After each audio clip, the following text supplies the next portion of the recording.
ये bond policy नहीं, EMI और डेफर्ड फीस पॉलिसी, इसको बॉन्ड नहीं कहूँगा मैं, फीस कहूँगा। 40-40 लाख कौन सा गरीब परिवार हरियाणा का, कौन सा मिडिल क्लास परिवार हरियाणा का। आप पत्रकार हो, आपके भी बच्चे होंगे, उनको आप डॉक्टर बनाना चाहते हो कि मैं आपसे पूछना चाहता हूँ, आप 40 लाख कहाँ से लाओगे, आप 30 लाख कहाँ से लाओगे, आप बताओ। इस सरकार ने कहा हर जिले में मेडिकल कॉलेज बनाएंगे, 9 साल हो गए, कोई एक मेडिकल कॉलेज में कोई एक कमरा एक वार्ड बनाया, बताओ। सरकार का ये तर्क है कि जो स्टूडेंट यहाँ से एमबीबीएस करके जाते हैं वो सरकारी हॉस्पिटल में नौकरी नहीं करना चाहते, इसलिए बॉन्ड पॉलिसी लेकर। नहीं, एक बात बताओ आप, इसका भी मैं जवाब देना चाहता हूँ। 900 पोस्ट एडवर्टाइज हुई, कितनी एप्लीकेशन आई, कितनी एप्लीकेशन आई? 7000। तो क्यों नहीं होना चाहते? आप एडवर्टाइज करो पोस्ट, कौन सी पोस्ट खाली पड़ी है मेरे को बताओ। और पोस्ट खाली पड़ी है तो आपकी जिम्मेदारी है, क्योंकि लोग तो अप्लाई कर रहे हैं। 900 पोस्ट अप्लाई निकल रही है तो 7000 लोग अप्लाई कर रहे हैं। दीपेंद्र जी, जिस तरह से आज पहुंचे हो, लगातार जो स्टूडेंट आज 31वां दिन हो गया इनकी मांग, और सरकार से 3 बार के बाद तो मुख्यमंत्री स्वयं कल इन्होंने बातचीत की है। देखिए, कल ये जो मुख्यमंत्री जी से बातचीत हुई है, वो बातचीत उसी लाइन पे हुई है जो पहले सरकार कर रही है। दुर्भाग्य की बात है, एक महीने तक हमने ये समय पर्याप्त समझा सरकार बातचीत करके जो स्टूडेंट्स हैं एमबीबीएस, इनकी जायज़ मांगों को सरकार स्वीकार करे, लेकिन सरकार हठधर्मिता पे कायम है। सरकार कहीं ना कहीं ये बॉन्ड पॉलिसी नहीं, ईएमआई और डेफर्ड फीस पॉलिसी, इसको बॉन्ड नहीं कहूँगा मैं, फीस कहूँगा, क्योंकि अंदर ईएमआई की बात चल रही है, अंदर शिक्षा में कितना खर्चा हो रहा है, कितनी एक्सपेंसिव है, उसके अंदर बात चल रही है मीटिंग के अंदर। और किसी प्रदेश में ऐसी नहीं है, देश की किसी प्रदेश में जो पॉलिसी ना हो। यहाँ पे 40-40 लाख कौन सा गरीब परिवार हरियाणा का, कौन सा मिडिल क्लास परिवार हरियाणा का। आप पत्रकार हो, आपके भी बच्चे होंगे, उनको आप डॉक्टर बनाना चाहते हो कि मैं आपसे पूछना चाहता हूँ, आप 40 लाख कहाँ से लाओगे, आप 30 लाख कहाँ से लाओगे, आप बताओ। और नहीं अगर ला पाओगे तो आप हमारी बात कम से कम पहुँचाओ। ये पॉलिसी देश हित में नहीं है, ये पॉलिसी प्रदेश हित में नहीं है। और मैं सरकार से कहना चाहता हूँ, मेडिकल के अंदर तो सरकार को इन्वेस्टमेंट करना चाहिए। हरियाणा के अंदर 5 मेडिकल कॉलेज हैं, पांचों हमारी सरकार के समय बने, चाहे वो रोहतक मेडिकल कॉलेज रहा हो, चाहे वो कानपुर मेडिकल कॉलेज हो, कल्पना चावला मेडिकल कॉलेज हो, शहीद हसन खां मेवाती मेडिकल कॉलेज हो, ASI medical college Faridabad.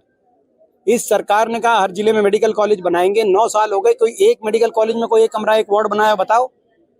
Investment किया नहीं और कहा था हर जिले में बनाएंगे।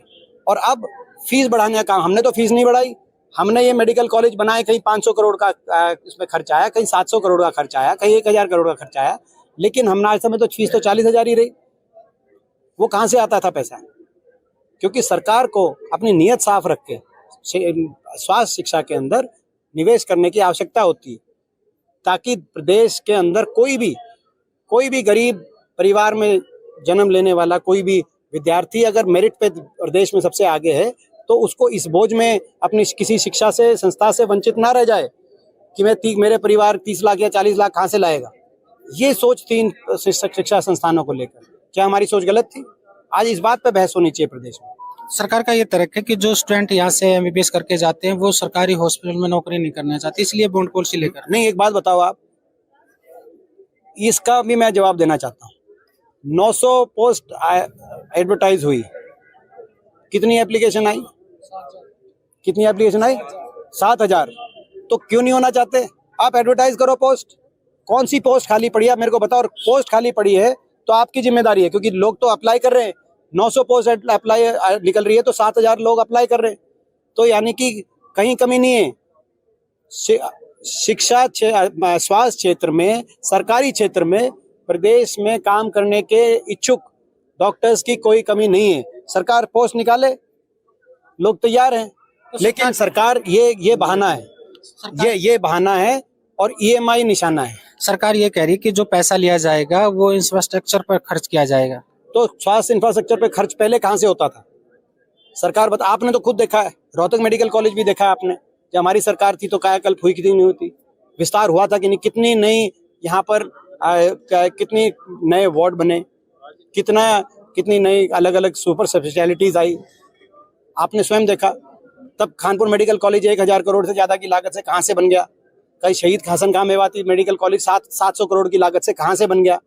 तब कल्पना चावला मेडिकल कॉलेज 500 करोड़ की लागत से कहाँ से उस समय बना, वो कहाँ से आ रहा था? क्योंकि सरकार निवेश कर रही थी, नियत साफ थी। अब सरकार खुद निवेश नहीं करना चाहती और स्टूडेंट से जो है पे थोपने के बाद और बैंक से लेकर तो कह रही है कि हम निवेश करेंगे इस पे। तो अगर सरकार की नियत अगर इस रूप में अगर रहेगी कि भाई यहाँ पे मेडिकल एजुकेशन में कुछ हम इन्वेस्ट नहीं करेंगे, पेशेंट से और स्टूडेंट से पैसे कमाएंगे और वही हम डाल के अपना इनको दुरुस्त करेंगे, तो मैं समझता हूँ कि ये संस्थाएं जिस मकसद से, जिस लक्ष्य के साथ ये बनाई गई थी, वो लक्ष्य फेल हो जाए। अभी अपने स्टूडेंट से बात की कि आपकी आवाज जो संसद भवन में उठाने की काम ये करें। स्टूडेंट्स ने से बात करी और पार्लियामेंट के अंदर और विधानसभा के अंदर दोनों जगह।